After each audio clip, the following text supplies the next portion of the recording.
బాబా బాలక్నాథ్ పేరు మంచి రైమింగ్ ఉంది కదా. ఈ బాబా యూపీలో ఉన్న షెమ్లి అనే ఒక ప్లేస్ లో ఒక శనిదేవుని గుళ్ళు ఉంటాడు. కొన్ని సంవత్సరాలుగా పూజలు చేపిస్తా ఉన్నాడు. కానీ ఈయన ఒక ఫేక్ బాబా. ఫేక్ బాబా అంటే ఏ ఇల్లీగల్ పనులు చేసి ఉంటాడు అని అనుకుంటారు. కానీ ఈ బాబా ఆ గుళ్ళు ఉండాల్సిన మనిషి కాదన్నట్టు.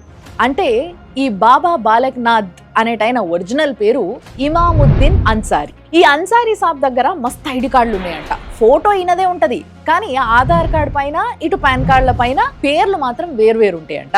ఇప్పుడు మీరు ఈజీగా గెస్ చేయొచ్చు, ఈ ఆధార్ కార్డులు పాన్ కార్డులు అన్నీ కూడా ఏడికెళ్ళి పట్టుకొచ్చి ఉంటాడు. ఎక్కడి నుంచి వచ్చి ఉంటాయి ఈయనకి? ఎస్, వెస్ట్ బెంగాల్ నుంచి వెళ్ళి. అక్కడి నుంచి అన్ని ఫేక్ ఐడి కార్డులు అన్ని చేపించుకొని వచ్చి ఇక్కడ సెటిల్ అయ్యిండు అనమాట ఈయన. అయ్యో పాపం ఒక మతం అయినా ఇంకో మతంలోకి చేరి వచ్చి గుళ్ళ కూర్చొని ఇన్ని కథలు ఎందుకు పడుతున్నాడు మరి అని అంటే, పాపం అక్కడ అన్ని కష్టాలు ఉన్నాయి. మరి ఆ కష్టాలు ఏంటివో ఒకసారి చూడుర్రి మీరు కూడా.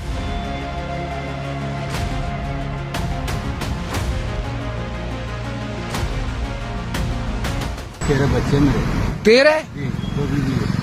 दो बीबी?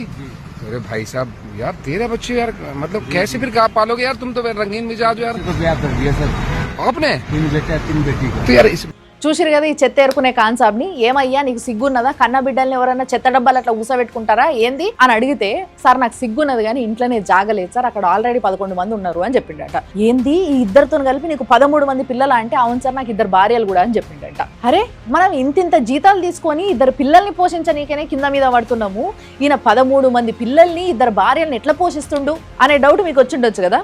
మన దగ్గర బతికేటందుకు పథకాలు ఉన్నాయి కదా.